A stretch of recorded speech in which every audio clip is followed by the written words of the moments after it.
Thanks for listening to Baxie's Musical Podcast. If you like what you hear today, be sure to like it, share it, review it, pass it along to all your friends. You can also follow the show on Instagram, Facebook, and TikTok for regular updates about upcoming guests. Today, we're brought to you by Metro Chrysler, Dodge, Jeep, and Ram at Chicopee. Be sure to check out their state-of-the-art dealership next to BJ's and Big Y on Memorial Drive, or follow them online at metrojeep.com and drive home in your new Metro Chrysler, Dodge, Jeep, Ram today. It's Baxie's Musical Podcast. Resistance is useless.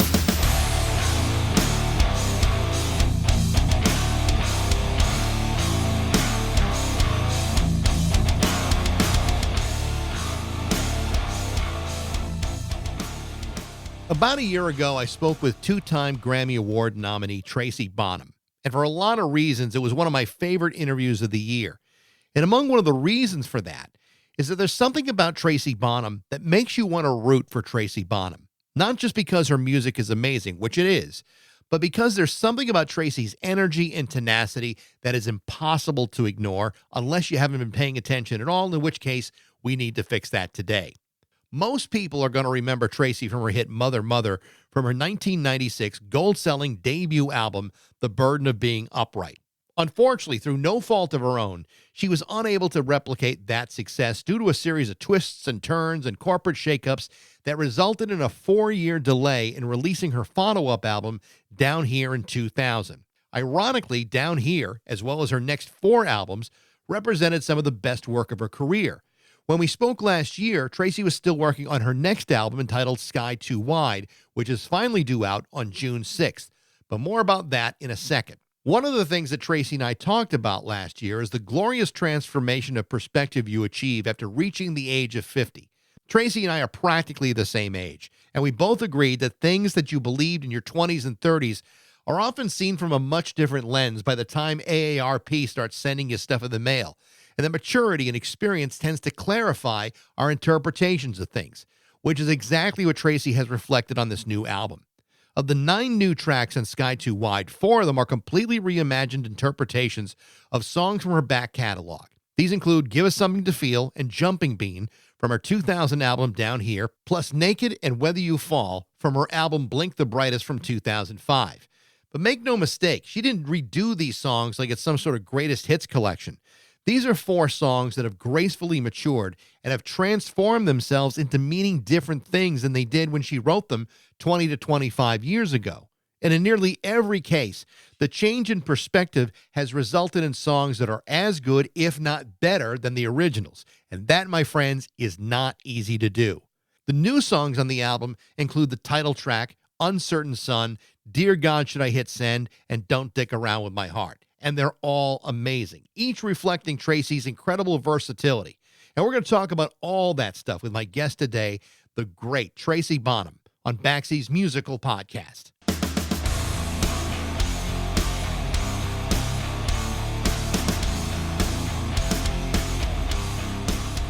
Hello. Good to see you. Good to see you too. So we talked last year. And Yeah. it was one of my favorite episodes of the year. I'm not just saying that. I actually had a lot of fun talking to you last time.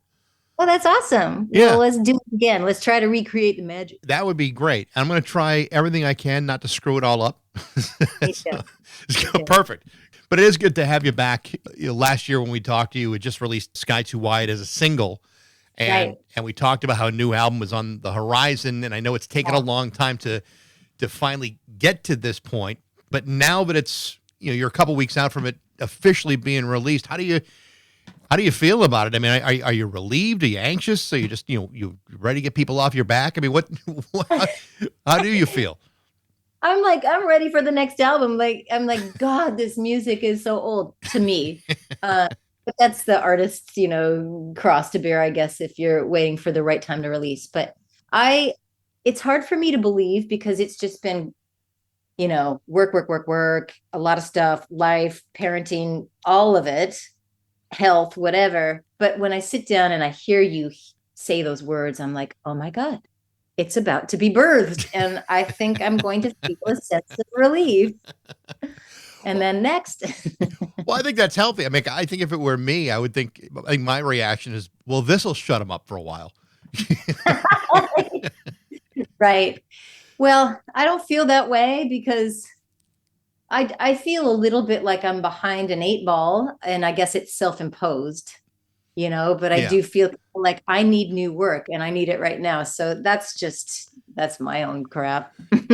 I mean, so how would you say your feelings about releasing a new record are different today than they were, say, 25, 30 years ago? I mean, we talked last time about perspective, and we'll talk more about that later on. But, when it comes to releasing something new, is it the same? Do you go through the same kind of turmoil, or is it something totally different now? It is such a different animal, mainly because, 25, 30 years ago, it was just like I was a part of this machine. There was a lot of excitement. There was a huge team. There's people I didn't even know. Like when I look back at those dinners or meetings, I don't remember who they were or what they did. Like I just was like, cool, they're here for me. And, boosted my ego. And I was ready to rock. And I got the sense there's excitement because, there was all, maybe radio hits and all of that stuff that just doesn't exist anymore. Right. And so I kind of feel it's very DIY. This album is very DIY. And I know a lot of artists feel this way, that it's like a whole completely different world. And I might sometimes, I don't want to say to the fans this, but I will anyway, because I got to be real, is that I sometimes forget because I'm like, I got to pick up milk and my son's coming home. And then, oh yeah, an album coming out. It's funny. I think from a fan's perspective, they don't even think about, hey, Tracy Bonham may need milk, or she's out of toilet paper, or she's running out of paper towels. No one's ever thinking about, does Robert Plant go through those problems? Yeah, I'd like to think he doesn't, but I can't be sure. I'd like to think he does. That's my perspective. I mean, it would be great to see like a Paul McCartney say, "Oh shit, I got to go to CVS today." That would be wonderful. Right. We have like a little section of Instagram that is just like the real deal. Let's call it the real deal.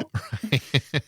So I have been listening to the record the last couple of weeks, and I think it's incredible. And one of the things that I really, really enjoyed about it is there is an amazing energy and a sense of urgency about it. And what's really interesting about it is it's true with both the new songs and some of the older material that you've done. You've done it in a way where it seems like, it's all coming from a brand new perspective, even if they are basically the same songs. I know that's not by accident. I know that was intentional, but tell me a little bit about that and how you approached combining old and new. Thank you. Yeah, that's an awesome question. I've been thinking a lot about this. Like everybody needs a redo in life, or maybe you have like several redos if you're lucky. And I am certainly going through one major redo. And the songs also, like they've had a life. Yeah. But these particular songs, I've curated it very consciously. They also need a redo where they completely are applied to my life now and to how I view the world now. So just with a different lens. However, some of these songs, it's similar. Like Give Us Something to Feel is the first track, and that is a redo from my 2000 album. And the theme is, I'm likening the big music business or major market radio back when those things were in my world. I was thinking of that as like this big dust devil, and it just whipped through town and it left everybody dry. And give us something to feel. You're leaving us high and dry. We're like the masses, where somehow we thought we needed to go kiss the ring of big business for us to feel real or experience feelings. So you could just take that and apply that to everything that's happening now. Right. So that's my commentary that seems to apply to now as well. You touched on the idea that you've been through a couple of major events in your life, which may or may not have led to the delay of this record or informed how you do it. You can tell me how much you want to tell me here, because I know a lot of it is very, very personal. But Tell me about how these events in your life kind of dictate how you went about all this. Yeah, I can share. I can really go there now. Because I had a lot of time to think about it. The first thing is relationships. Relationships can be tricky. I think we all can agree, Mm-hmm. and complicated, and sometimes they're wonderful and sometimes they're excruciatingly hard. And for me, I really, really wanted to start a family. And I was getting older. And so I think there was an urgency to, just finding the right pieces. Um, I will just say that after a while in my marriage, it just became clear to me that whatever differences we had, which is just normal stuff, we as a couple, my ex-husband and I, were not able to reconcile really. And it just kind of went on and on. We did try, and of course we adopted a beautiful child. So there was a lot of many years where it was just like, obviously our child is priority, and it still is. Obviously our son is priority. But it came clear to me that possibly the energy in the household was unhealthier than if we had gone separate Right. ways. Yeah. Right. So these songs, there's a song called Damn the Sky for Being Too Wide, which we've talked about before in the last one. That was all about feeling isolated and lonely and wishing, we're older parents, so we don't have aunts and uncles hanging around or grandparents, and we're far away from our It's it's village. it's all you. Yeah, Yeah. exactly. And our beautiful son, being adopted, there's other challenges that you don't really think about just across the board. But of course, any parent would say that, like, it doesn't matter.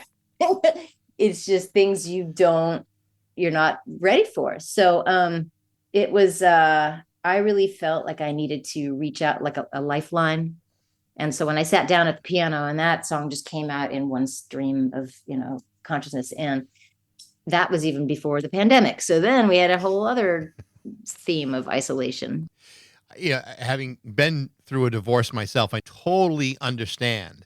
how you sometimes need to channel energy in a positive way, even if it's the negative energy you're trying to belch out of you. And even though I don't write music, I mean I do other things, and it's like, had I not done that, I think I would have been self-isolating as a result of it. And I think a lot of people our age, at our point in life, when they go through major changes like that, they don't always think about what can they do in that moment to help themselves. So going Mm. and writing music, or getting lyrics out, even if it's just pouring the words out, Yeah. had to be incredibly therapeutic as you're going through this whole process. I think that's what music gives me, and has given me my entire life, because I'm a holder inner, and I am working on that constantly. And I've, therapy and all this. Holding in shit doesn't get you to a good place, right? And it just Right. festers, and then it pops out in really ugly ways or something. So that, you're right, music and lyrics and everything has been my mode of communication. I realize that it's not always fair to the people in my day-to-day life, because I'm like, just listen to the song, you'll know what I mean. That's not totally fair, and I am working on that for sure. Last year we talked about the change in perspective when you turn 50, and Yeah. how profound that is, and you don't realize it until all of a sudden, like, oh my God, AARP is sending me mailers, or or or you're Yeah. surrounded by friends, and all you can do is talk about who's got the highest blood pressure reading, or who's taking what pill. But Yeah. all these things about your life tend to evolve.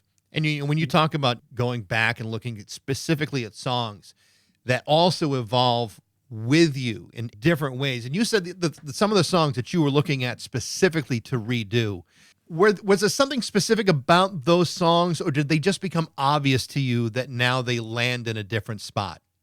Mm. A little both, I think, because the song like Jumping Bean, it just lands in a different spot. And I'm just really right now all about that kind of energy. Like, I don't want to fit in your box thing, like you can't pigeonhole me. And that's been, and I've had that feeling lurking for a very long time, probably since I was a teenager, honestly, or when my stepdad came into my life or something, I'm not going to do what you say. So there's a sense of rebellion, but there is something like Whether You Fall is another redo. And that just honestly, sonically, I wanted to redo it. I mean, the theme of that song will be forever, kind of a anthem for my life and for others, I hope. But the sonics of that, the first version on Blink the Brightest, which was in 2005, it was a sweet little piano and vocal.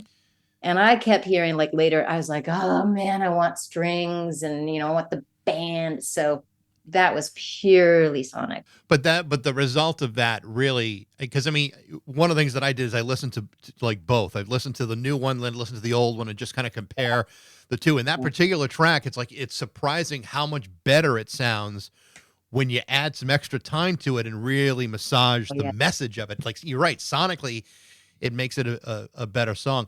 Jumping Bean is another great example of that, because 25 years ago when, that song came out, I mean, it was a defiant act of fuck you to the record company and to industry and all that other stuff. And now it just sounds like you're really sick of someone's bullshit. And I, and I think that you turned it into a much better song. Thank you. I think so. Especially, comparing what it had been to what it is now. I don't know if it's my own perspective feeling it that way, but to me, it's such a better performance overall.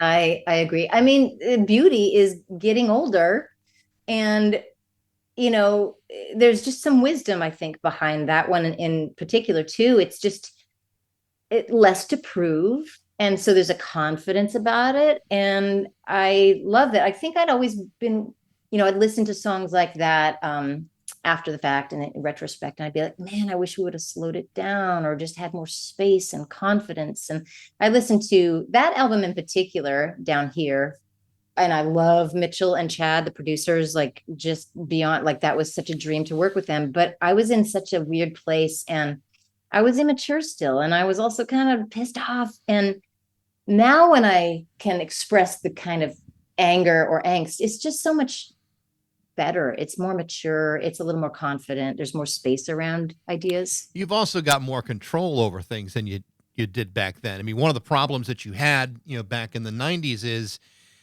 there's a change in taste. There's a change in the company structure. There's so many different changes going all at once.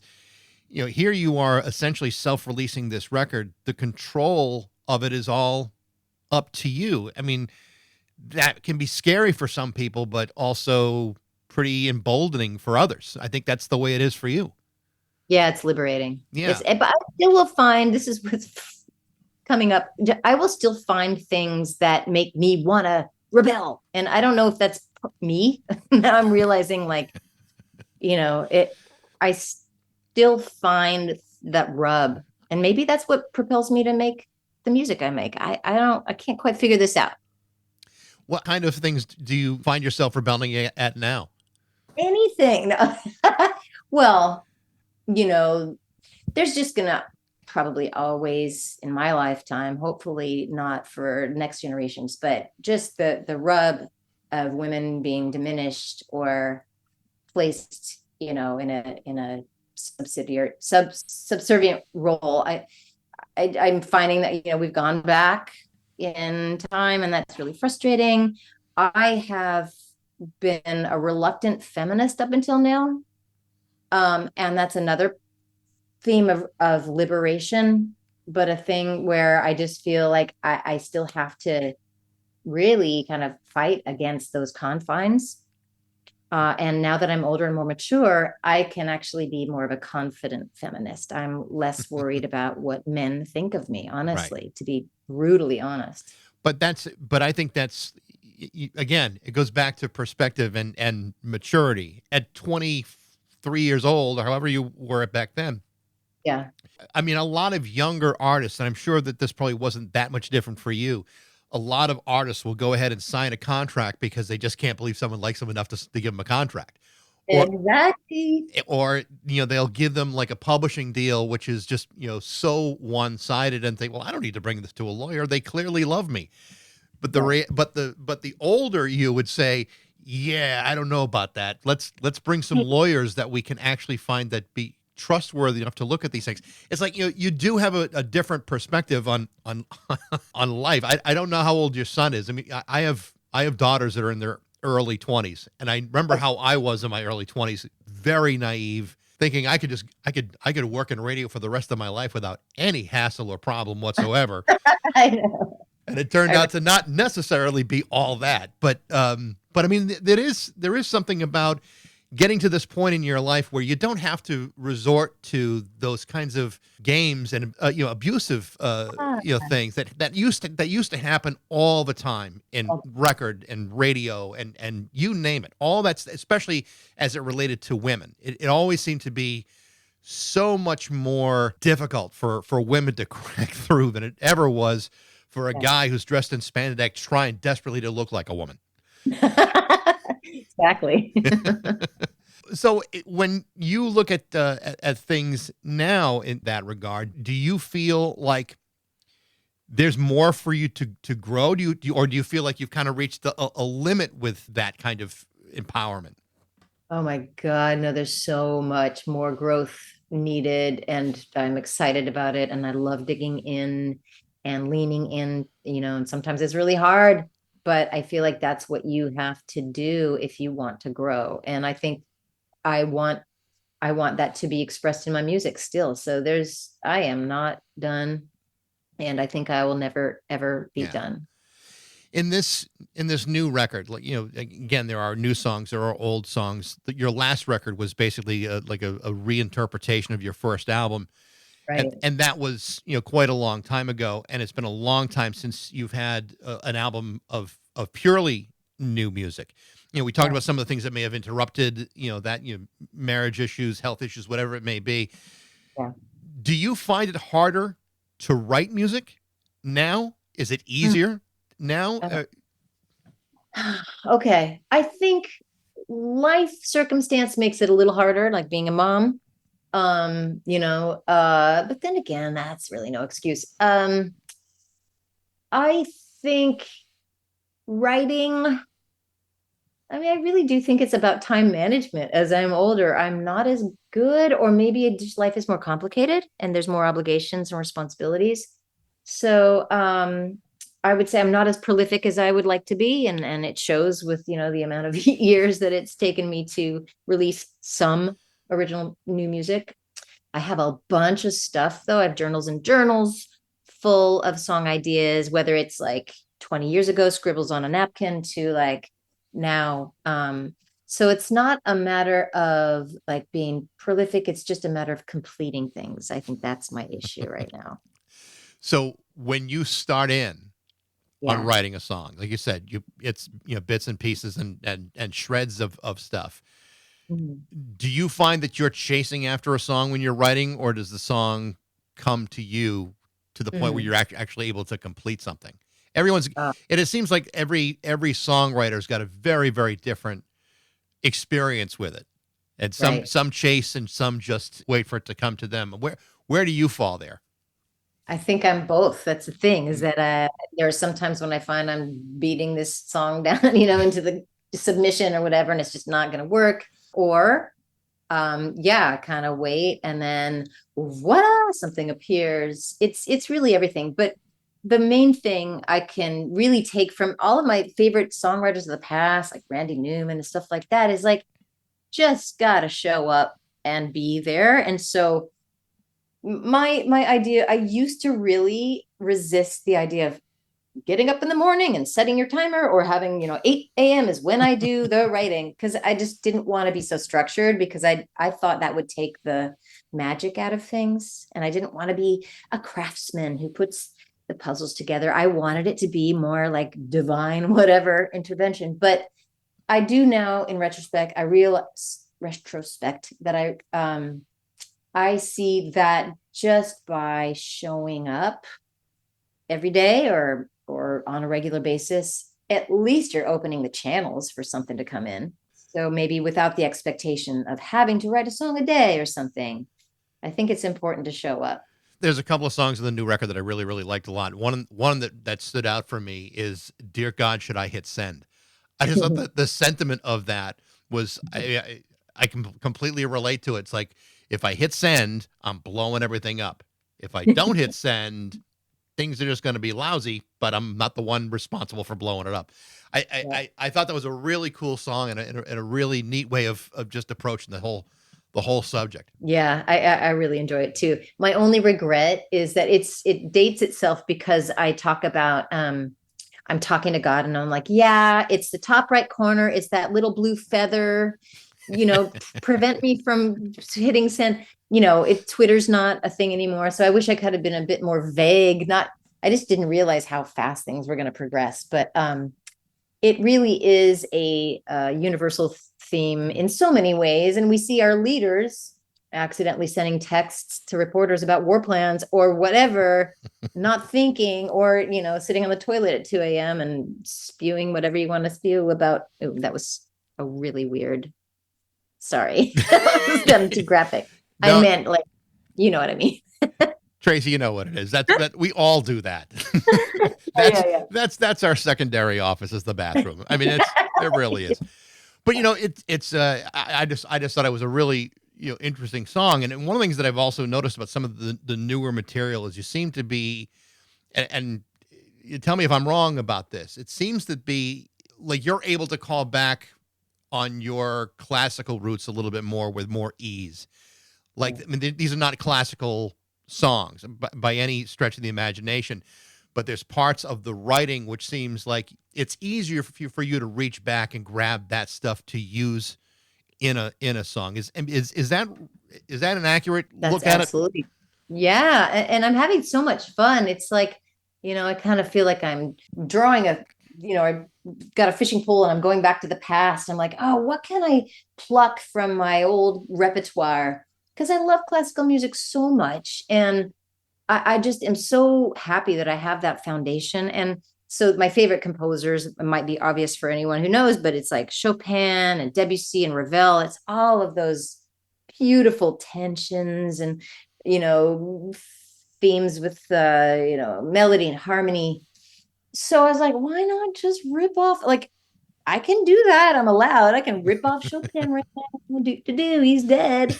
Maybe you get a kick out of it or something. I like tying those themes together, and it just really encompasses like all of who I am, especially if I can interject my quirky songwriting, style, and it almost pokes fun of it in a way, but also reveres it very much. So, well, it's interesting because I was also sent a video, so like a mini documentary of you and the Eugene Ballet. Yeah, and we talked about that before because they've interpreted your songs, the choreography in the past, and it always seemed to be such a cool thing to have happen. Someone take your music and give it like a coat of paint in dance, and it seems to be it's the same kind of thrill that you have now when using that music as you've ever had. Totally, and I think it also ties in my teenage rebellious spirit. Like, I was playing those pieces as a 12 to whatever into my 20s. And, but I couldn't fit the mold of a classical player, and I didn't really want to be in a symphony, even though that's where I was headed. And, there was always this like devil on one shoulder. And so I think I'm really enjoying just digging up that time of my life, which was so rich with so much confusion and angst and rebelliousness, and just trying to kind of maybe reach out with an olive branch to 14-year-old Tracy and be like, I know you fucked up, but like, let's come over here and let's grow up together and let's figure it out. But I got to believe this. I mean, the general belief is that if you're playing in a symphony orchestra, you're going to be serious all the time and compliant, and you're very, very regimented. But the reality is, I mean, you're all musicians, you all start off young. Every single one of them was a teenager at one point. I mean, I got to believe there's a whole lot more rebellion in the classical music world than people would be willing to give it credit for. There must be. And I love this. It's just a little bit of an aside, but something is happening and percolating because there's a show out right now called Etoile, and it's on Amazon Prime, and it's about classical ballet companies, the Met in New York, and then National Ballet Company in Paris. And you see the underbelly, and you see a lot of rebellion, and you see a lot of dysfunction, and then of course they're up on stage, and everything's perfect. But I really love exploring the underbellies of all of that, like contained posturing. Yeah, it's really fun. I think it's one of the reasons why that movie Amadeus was such a big hit, because everybody around him saying, "Get a load of this guy." I love that movie. It's a great movie. How do you not like that? I mean, you think, well, Mozart, got to be incredibly regimented, but he was a nutcase and a goofball, and that was the best part about him. Totally, and I think that's what maybe is speaking to me, and hopefully I can relay that to other people. Is like. And, in this world and day of Instagram, and everybody's trying to present and look like they've got everything figured out or whatever. And can we just be real?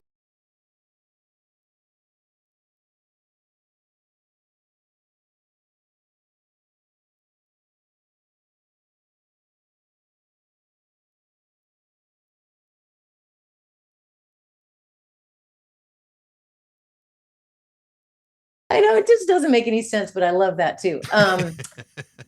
Fred is a friend. He and I met about 23 years ago.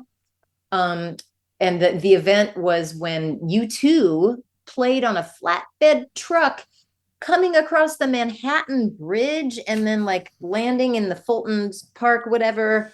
And they were performing on this like makeshift stage. And I saw Fred, he saw me, and he came up and he was like, he looked right at me. He's like, "You're great." And I frankly didn't know who he was. So I was just like, "Oh, you look famous maybe." So then we got to know each other, and I found out that he was actually pretty famous. But anyway, we became friends, fast friends, and have been friends ever since. And he's done a couple things with me as per my request. And he's always been so nice. Like we did a kind of a mini doc, a mockumentary, like a Spinal Tap, where I was auditioning to be the singer on my own 20th anniversary album. And all he needed was that prompt. Like I told him that's what I wanted to do. And the day that I spent with him as he improvised everything was like, oh my God, this guy is so incredibly talented and funny. So then cut to like recently, I was like, I want to make my album release really fun and different at Joe's Pub. I was just thinking about like what could I do to kind of shake things up? And Fred was the first person I thought of, and I reached out to him and he was completely in agreement. So it's gonna be fun. That's a good way to do it. Yeah. So, as opposed to, again, everyone's all serious and, there are explosions and, gorillas and, all this, those kinds of things. But I think that's great that he's going to be involved in it. That's really fun. I think it'll be fun, and it's a challenge because as I put the show together, and I'm trying to like make it, I'm trying to do way too much for this one evening. But what it makes me realize is that this new album, this is the big release for it. And the album's pretty serious. Oh yeah. It's not the funniest album. I've had funny albums. This is not the funniest album. So I think he's gonna, lend some juxtaposition for that. You're also coming to Boston on June 30th at the City Winery. I mean, I know you're more than familiar with the city. You spent a good deal of time there. I mean, are you gonna get to the Museum of Science or the aquarium, or you doing anything fun in Boston, or just gonna sit by the sit by South Station and watch people pass by? I don't even know if I'll have time to do anything. It might be kind of a one-off and get back to New York City that night. I hope not, but life. Yeah. Well. Mm-hmm. Tracy, it's been a pleasure to talk to you. I love the record, and I wish you do great with it. And I think you've done an amazing job bringing old and new back together. It's really, really cool. I appreciate that very much. Yeah, great to see you, and best of luck. Thank you. Nice to see you too. Take care. Always. Bye bye.